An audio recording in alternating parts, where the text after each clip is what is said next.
Bien, bienvenidos a otra clase de Historia de la Música. Hoy vamos a hablar sobre el taller de escritura y documentación. Esto es para propósitos de la tesis. Y en este taller el propósito es, valga la redundancia, aprender a escribir, aprender a documentar, a citar, a documentar, aprender lo que una tesis es, aprender a hacer una bibliografía. Bien, entonces vamos a empezar. El resumen, lo que vamos a ver en esta presentación, que vamos a dividir en dos partes, es cómo elegir el tema, lo que es una tesis, lo que es la audiencia y cómo nos afecta, la postura y el tono, que va de mano en mano con audiencia, la ayuda visual, cómo se utiliza, lo que son las evidencias, tips para la investigación, los tipos de fuentes que tenemos, la planeación y el borrador, la revisión cómo se hace y finalmente la documentación. Bien, asignación y propósito. Lo primero que tenemos que preguntarnos es ¿qué nos pide hacer la asignación y pues cuál es su propósito? Nos pide definir algo, nos pide explicar algo, nos pide hacer una tesis. Por ejemplo, el propósito de esta presentación que yo les estoy haciendo es simplemente explicarles algo que ya está hecho, que ya está decidido. Estas son reglas que ya están pautadas internacionalmente y yo no estoy tratando de convencerlos a ustedes de nada. Yo simplemente les estoy presentando la información que ya está allí afuera. Ahora, una tesis, por otro lado, trata de presentar una idea nueva y de convencer al lector de que esa idea es lo correcto, está en lo correcto. Bien, las gráficas, vamos a hablar de eso un poco más adelante. Vamos a hablar de los requerimientos específicos. Eso es la longitud, formato, organización, fecha límite. Es importante siempre cumplir con los requerimientos específicos que nos dan para una asignación. La longitud. ¿Cuál es la longitud que nos dan? Por ejemplo, nos piden un mínimo de 100 páginas. Debemos de cumplir con ese mínimo de 100 páginas. Si nos dan un máximo de 1000 páginas, debemos de cumplir con ese máximo de 1000 páginas. No debemos excedernos de las 1000 páginas. ¿Cuál es el formato dado? Entonces, nos pide cierta organización en el documento. Todas esas cosas son importantes. ¿Y cuál es la fecha límite? La fecha límite no solamente nos dice para cuándo tenemos que entregar el documento, sino también nos informa qué tan profundo puede ser el documento. Por ejemplo, si yo les digo, háganme una tesis sobre Juan Sebastián Bach para una semana, la tesis no va a ser tan profunda que si yo les dijera, háganme una tesis sobre Juan Sebastián Bach para un año. Obviamente, si yo les doy un año para escribir una tesis, pues la tesis va a ser mucho más profunda. Ustedes tienen tiempo para hacer un trabajo de campo, mientras que una tesis de una semana no hay tiempo para hacer un trabajo de campo. Entonces, estas son las diferencias. Para esta clase, para propósitos de esta clase, la longitud del trabajo es de 10 a 15 páginas. A doble espacio.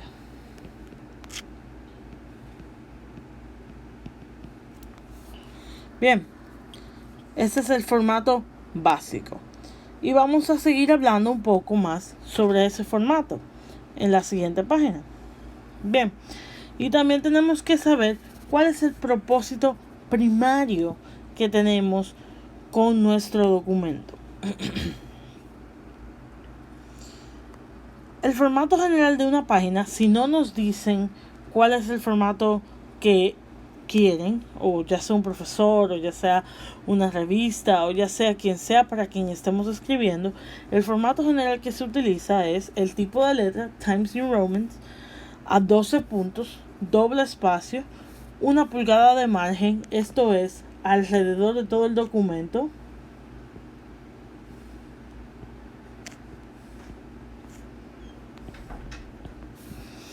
Y siempre debemos de cumplir con el mínimo o máximo de palabras o páginas si los mismos nos son dados.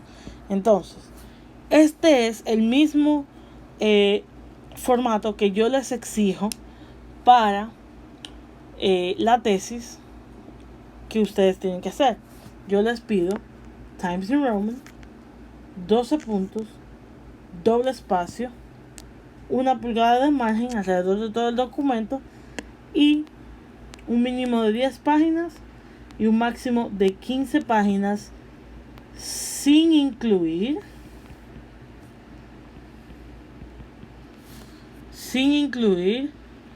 página de presentación, o sea, donde va su nombre.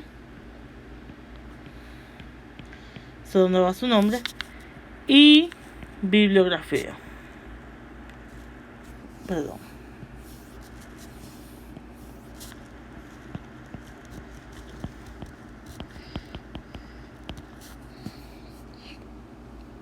Bien.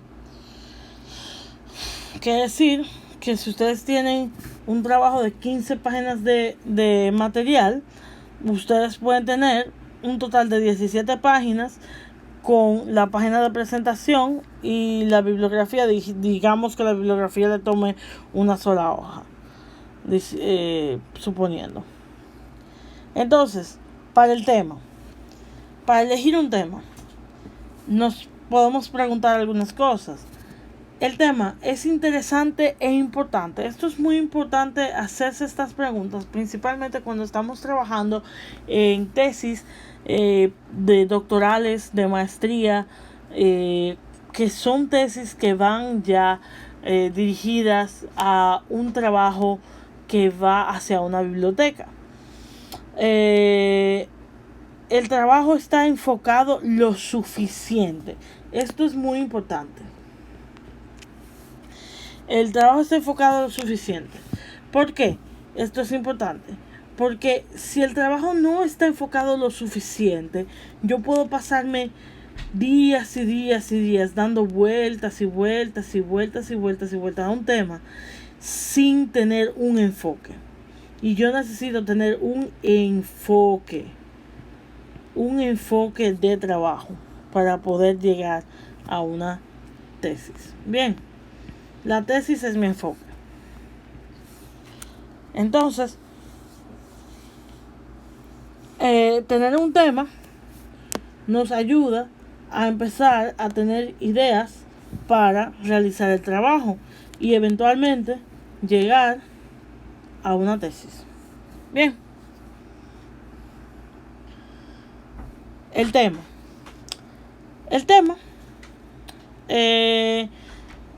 nos puede ayudar a hacer una lluvia de ideas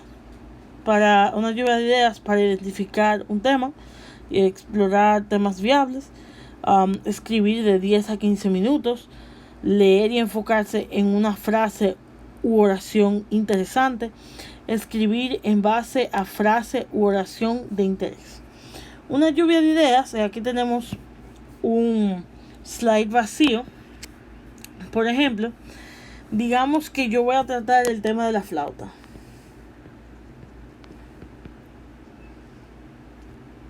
Si yo pienso en el tema de la flauta es un tema bastante extenso. Yo puedo pasarme meses y meses y meses y meses hablando sobre la flauta y nunca terminar. Entonces, yo tengo que enfocar ese tema para poder conseguir un tema que sea manejable para lograr una tesis y que sea exitosa.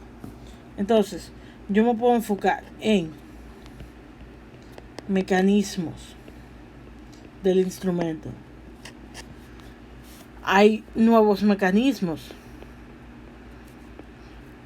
como los desarrollados por las nuevas constructoras como Yamaha, Brannan,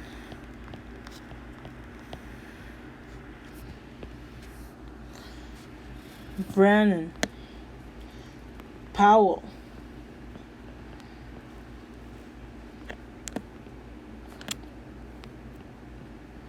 Muramatsu, quienes, a pesar de que el instrumento se toca de manera idéntica, yo puedo tocar una Yamaha, una Brannan, una Powell, una Muramatsu, yo voy a tocar la flauta de manera igual, o sea, el re va a estar en el mismo sitio, el mi va a estar en el mismo sitio, el sol va a estar en el mismo sitio. Todas tienen un mecanismo un poco distinto que le va a dar un tono, un color, un sentimiento distinto al instrumento, y que eso lo va a sentir el artista y por ende le va a ayudar a llegarle a su audiencia de una manera distinta. Bien, entonces también tengo la historia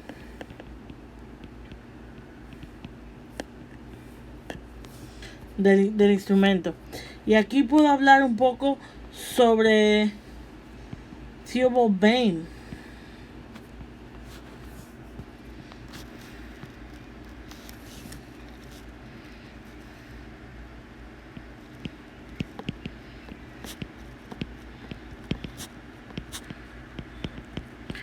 Estandarización de medidas. Por ejemplo, la flauta tiene el tudel, que es la cabeza del instrumento, y la medida que tomó Theobald Bain, la estandarización de la misma está muy cerca de la medida que él tomó. El agrandamiento de los hoyos estuvieron muy cerca a lo que él tomó. También está el mecanismo de Theobald Bain. Bien, el mecanismo de Theobald Bain, el re sostenido de Theobald Bain. También tenemos la literatura.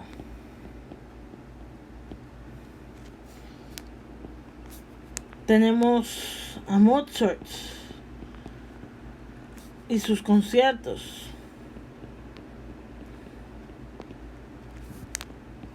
Tenemos el concierto en sol mayor. Tenemos el concierto en re mayor. Tenemos el concierto en do mayor. Podemos hacer un estudio completo, literario, sobre cada uno de los conciertos de Mozart. Podemos hacer un estudio sobre las sonatas para flauta de Juan Sebastián Bach, que fueron muchas, diferentes, pero principalmente el B minor sonata.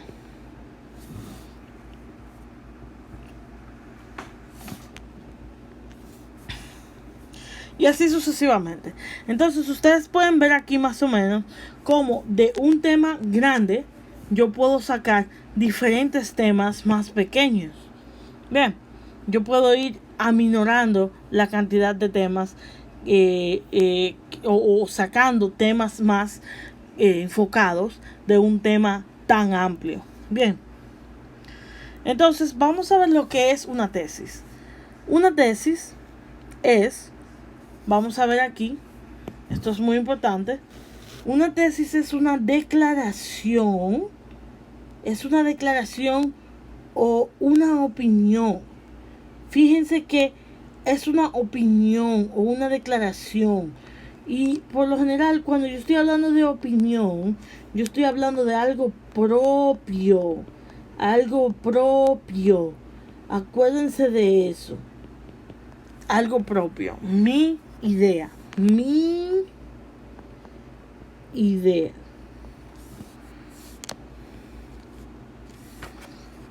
Que se debate luego de que yo saco mi opinión, mi idea sobre un tema. Bien, vamos a volver aquí. Yo voy a escoger este tema, el de Theobald Bain. Y yo voy a decir que Theo Bourdain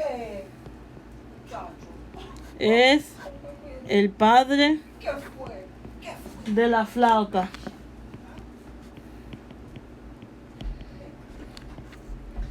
Como la conocemos hoy en día. Es el creador de la flauta. Eso es lo que yo voy a decir. Que Theo Bourdain creó la flauta que nosotros conocemos hoy en día. Esa es mi opinión, mi idea. Ahora, yo tengo que esa idea debatirla en una forma lógica. Presentada con evidencia. Y en este caso, la evidencia va a ser bibliográfica. Nadie va a salir de su casa a hacer trabajo de campo. Bien, todo lo que nosotros vamos a hacer hoy es bibliográfico. Vamos a coger libros, vamos a buscar libros por internet, vamos a buscar información confiable por internet y eso lo vamos a utilizar como evidencia para probar que esa idea, esa opinión que yo tengo es cierta.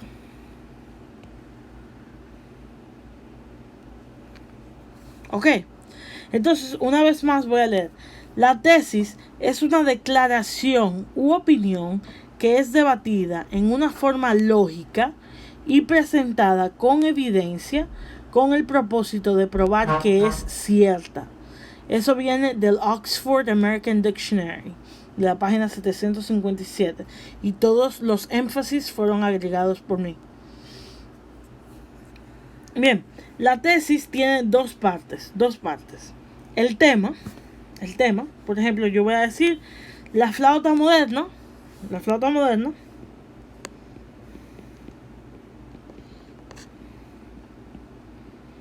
Ese es mi tema. La flauta moderna. Tema. ¿Por qué? La flauta moderna está ahí. Eso yo no tengo que salir a buscarlo a ningún sitio. O sea, yo voy a la tienda y le digo, mira, pásame una flauta moderna y me la pasan. Eso está ahí. Eso existe. Bien. Y luego el comentario. El comentario es esto. Mi idea. Mi opinión. La flauta moderna es el producto de las invenciones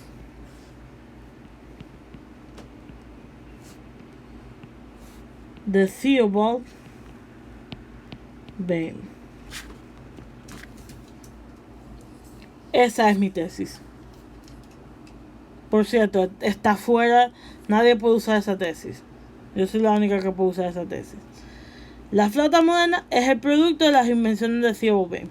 Entonces, esto es el producto de las invenciones de Theobald Bain. Es el comentario. Es el producto de las invenciones de Theobald Bain. Para eso es que yo tengo que proveer,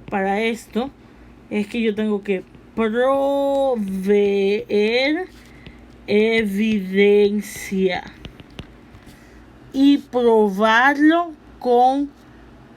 debatirlo de una forma lógica para probar que es cierto. Que de esas invenciones que Theobald Bain hizo, hicieron lo que la flauta moderna es hoy. Entonces, el comentario realiza un punto importante sobre el tema. Bien, eso es lo que una tesis. Vamos a leerlo una vez más. La tesis es una declaración u opinión, que es debatida en una forma lógica y presentada con evidencia con el propósito de probar que es cierta.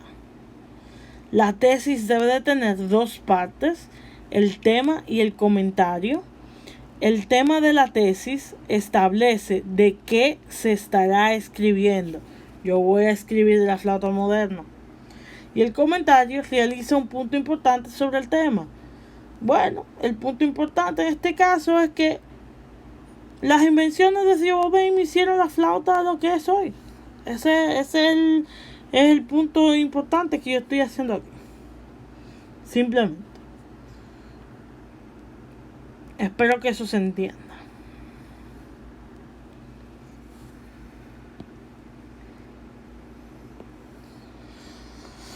Entonces, el folleto del que yo le hablaba, antes de seguir con esta parte, el folleto del que yo le hablaba en el video de bienvenida, se llama Guía para escribir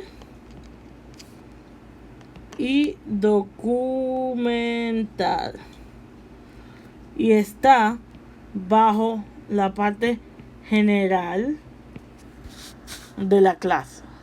Bien, se llama Guía para escribir y documentar y está bajo la parte general de la clase. Ok.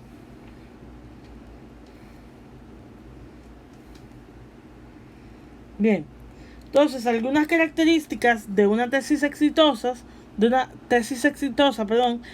es que es potencialmente interesante para la audiencia a la que se le escribe, es lo más específica posible y, atención, limita el tema lo suficiente para hacerlo manejable.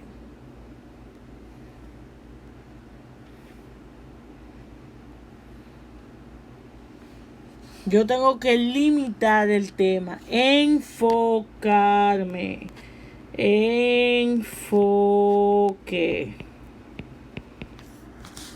Enfocar el tema de tal forma que yo lo pueda hacer manejable en el tiempo que tengo. Y ahora tenemos como 3 meses más o menos para hacer la tesis. Yo tengo que enfocarme para hacerlo manejable en el tiempo que tengo. Tengo que hacerlo manejable para que tenga lógica lo que voy a hacer. Tengo que enfocarme para que la evidencia fluya. O sea, tengo que limitar el tema lo suficiente para hacerlo manejable. Bien, eso es muy importante. Entonces aquí tenemos algunos ejemplos. Esto, por lo general, yo le pregunto a los estudiantes, en los que son negros, le hago preguntas a los estudiantes para que ellos identifiquen cuál es la tesis y cuál es el comentario. Pero aquí no va a funcionar, así que lo voy a hacer yo. Algunos ejemplos. Estudios recientes sobre la depresión sugieren que la misma está más relacionada con la fisiología que lo que los científicos pensaban anteriormente.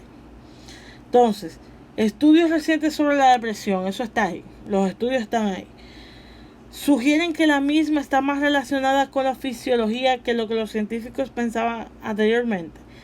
Bueno, fíjate que para que estudios recientes es el tema. Esto aquí, para esto es para lo que yo tengo que proveer evidencia. Ese es el comentario. La crisis de salud actual tiene 3 causas principales. La crisis de salud actual, y fíjate que estamos en una crisis de salud actual. Digamos que ahora el COVID,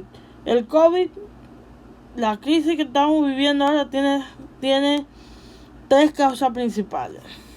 Bueno, la crisis la estamos viviendo, todo el mundo lo está viendo, todo el mundo lo está viviendo, todo el mundo sabe que está ahí. La crisis está ahí. Ahora, que tenga 3 causas principales, entonces eso es el comentario. La crisis es el tema, porque todo el mundo sabe que está ahí, eso no es debatible, ya eso se sabe que está ahí, ese es nuestro tema. Ahora, que tenga 3 causas principales, ¿qué causas son esas? ¿Por qué esas 3 causas? ¿Por qué solo 3 causas? ¿Por qué no 4? ¿Por qué no 5? ¿Por qué no 6? ¿Por qué no 1? Ok, entonces, para esto que está aquí, para eso que está aquí, yo tengo que proveer evidencia. y suficiente evidencia. Entonces, la flauta moderna es el producto de los proyectos, invenciones y mejorías de Theo Bobin. Ya yo le dije esa respuesta ahorita porque esa fue la tesis que yo escribí. La flauta moderna es el producto de los proyectos, invenciones y mejorías de Theo Bobin. La flauta moderna es el tema y lo otro es el producto de los proyectos, invenciones y mejorías de Theo Bobin, es el comentario. Debido a su orquestación, técnica composicional, The Rite of Spring es la mejor y más rica pieza escrita por Igor Stravinsky. The Rite of Spring es una pieza. Bien, ahí lo dice en la frase. Para eso está ahí. Bien. Entonces, este es mi tema. Todo lo otro que les rodea es el comentario. Debido a su orquestación y técnica composicional, es la mejor y más rica pieza escrita por Igor Stravinsky. Para eso yo tengo que proveer evidencia. Ese es mi comentario. La expedición de Lewis y Clark solo fue exitosa debido a su alianza con Sacagawea. Pues todo el mundo sabe que la expedición de Lewis y Clark, eso pasó. Todo el mundo lo sabe. Es el tema. Que solamente fuera exitosa porque ellos se aliaron a Sacagawea. Bueno, eso está por verse. Porque ¿y si no se hubiesen aliado? ¿Hubiesen sido exitosos? ¿O si hubiesen encontrado otra persona por ahí en el camino? No sé.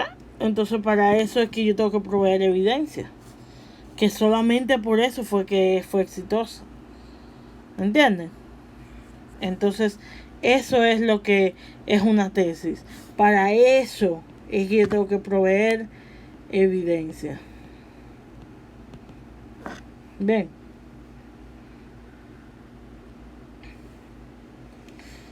Vamos a ver la audiencia.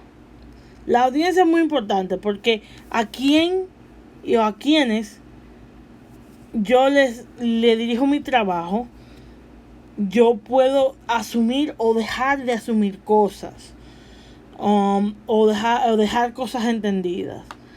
Por ejemplo, si yo escribo mi tesis de la flauta moderna es el producto de las invenciones de Theo Bobin, si yo se lo escribo a un grupo de músicos, yo no puedo asumir que todos, una cosa así yo puedo asumir, es que ellos todos van a saber lo que es una flauta.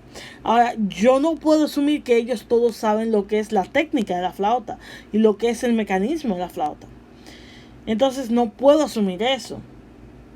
Pero sí puedo asumir que sí conocen la flauta.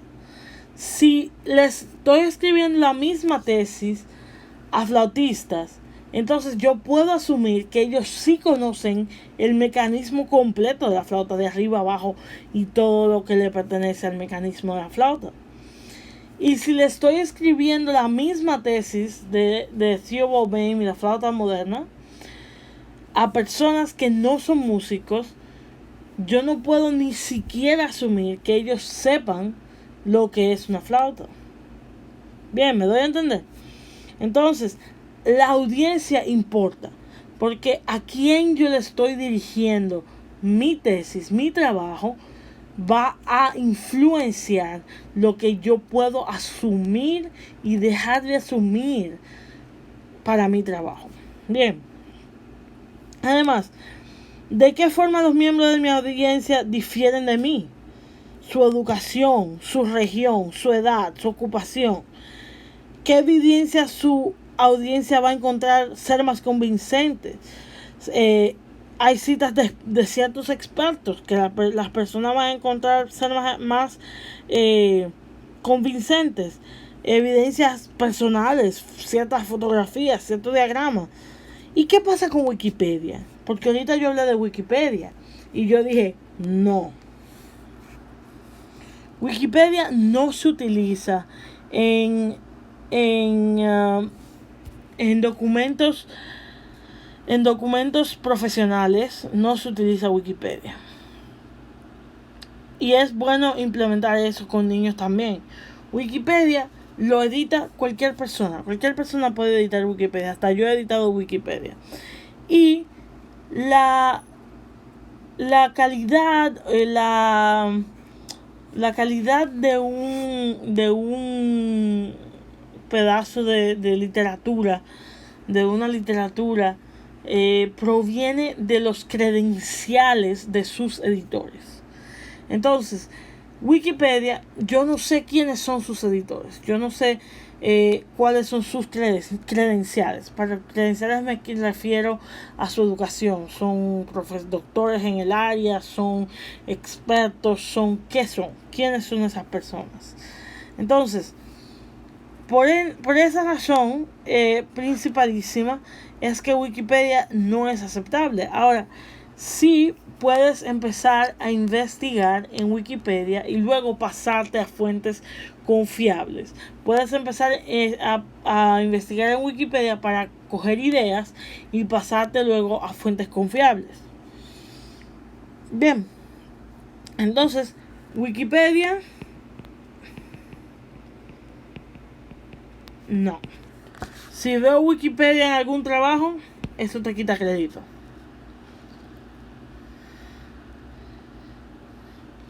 La postura y tono va ligado con la audiencia, así que no voy a hablar de eso para ahorrar un poco de tiempo. Pero va con la audiencia. ¿Qué postura, qué tono yo voy a tomar? Va de acuerdo a quién yo lo estoy escribiendo. Si es un niño, si es un adulto. Claro está, si es un adulto yo le voy a hablar de cierta forma. Si es un niño yo le voy a hablar de otra cierta forma, obviamente. Entonces eso va de mano con mi audiencia. La ayuda visual, texto versus imagen, la importancia de la ayuda visual. La ayuda visual no es para decoración. La ayuda visual juega un rol muy importante cuando le toca ser usado. La ayuda visual no se utiliza simplemente porque sí. No hace un trabajo verse más profesional, que es algo que yo lamentablemente he escuchado. Que bueno, le puse esa imagen para que se vea más profesional. No, de hecho, si tú pones una imagen y no sirve para nada, lo hace ver menos profesional tu trabajo. Debe capturar la atención, sí, pero sí debe de jugar un rol importante. Debe de siempre estar cerca del texto al que ilustra, y cada imagen debe de tener una introducción clara en el texto. Se debe comentar sobre el significado de la imagen, y cada vez que yo use una ayuda visual, preguntarme si sirve su propósito. Bien.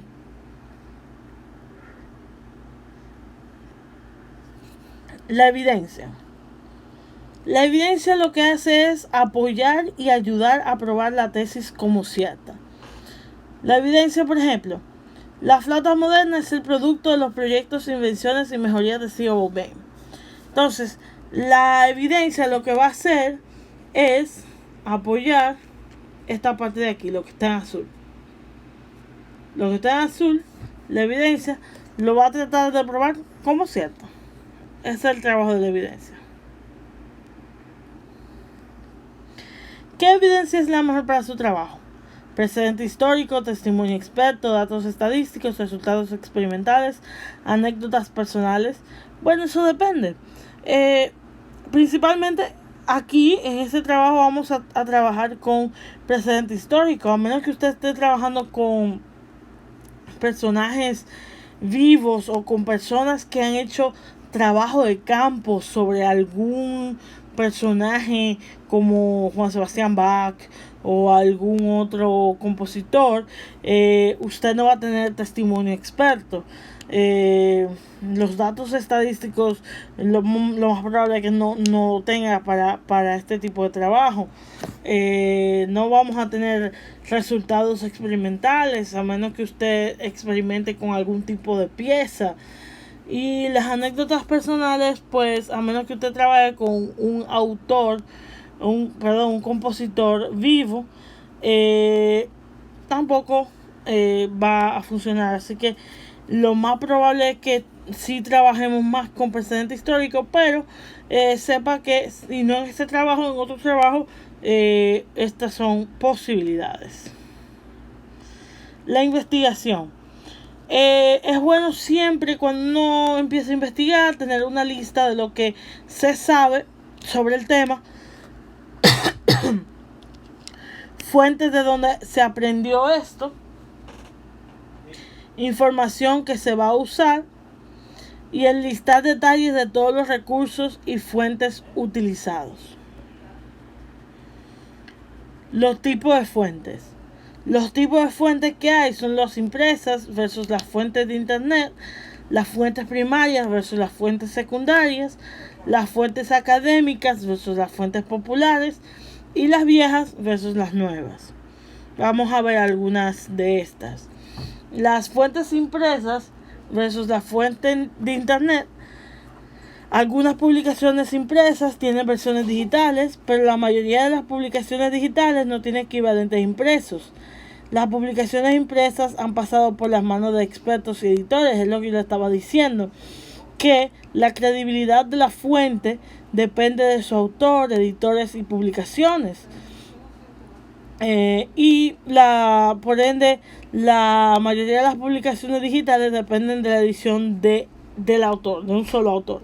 Entonces es por eso que hay que tener cuidado con las fuentes de internet y saber distinguir entre una fuente confiable y una fuente no confiable. Y otra vez Wikipedia aparece aquí y decimos no.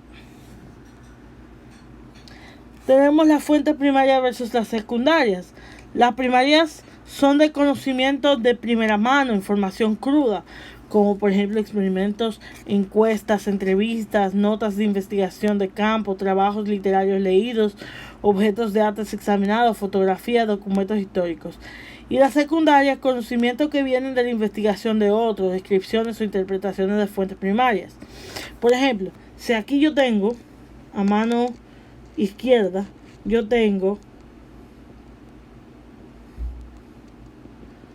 Don Quijote, y a mano derecha yo tengo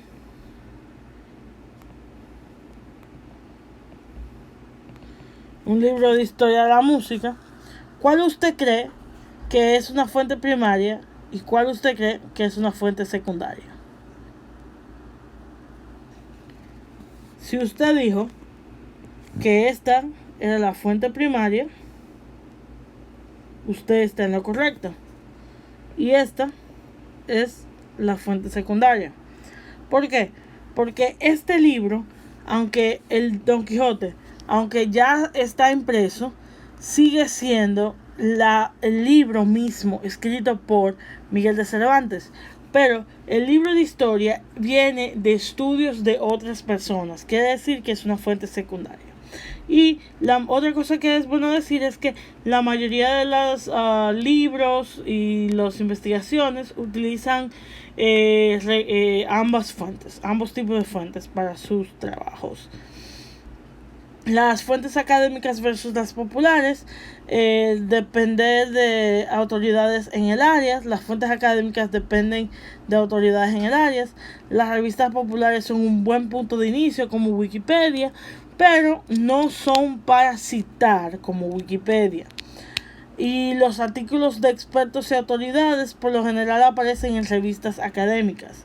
Aquí tenemos dos ejemplos.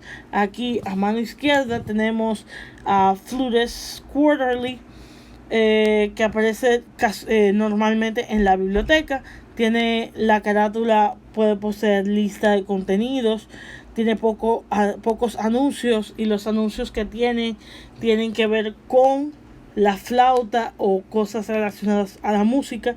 Los autores tienen credenciales académicos, resúmenes aparecen al inicio, los artículos son largos y los artículos tienen bibliografías, a diferencia de Sports Illustrated, que aparece en los supermercados, tiendas y kioscos, no para decir que no pueda aparecer en una que otra biblioteca, pero por lo general aparece en supermercados, tiendas y kioscos. Tiene muchos anuncios, los autores son periodistas o reporteros, no expertos, no hay resúmenes y los artículos son cortos y no tiene bibliografía. Los recursos académicos. Los recursos académicos son buenos sitios para ustedes empezar a trabajar. Está JSTOR, que es una base de datos de humanidades, ciencias sociales y ciencias. JSTOR, no sé si ahora en estos días está ofreciendo algunos servicios gratuitamente, voy a revisar, pero sí siempre tiene algunas cosas de manera gratuita. Que ustedes pueden beneficiarse de eso, especialmente para su investigación de tesis. Naxos es una base de datos de música. Flute Quarterly es una revista académica de flauta, impresa y en línea. Web of Science, una base de datos de ciencia. Y EBSCOhost es una base de datos de investigación a la que Litla en algún momento tuvo una suscripción, luego no la tenía y luego sí la tuvo. Ahora mismo no estoy segura si la tiene, pero sería bueno que ustedes llamaran a la biblioteca y se enteraran si la tiene o no, para que ustedes le saquen el provecho, si la tiene.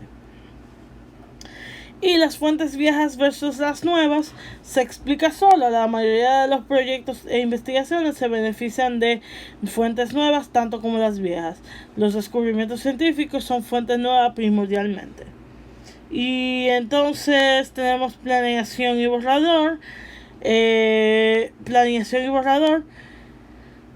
Hacer un plan de organizar la escritura. Guía para escribir el borrador. Organización de ideas y evidencia.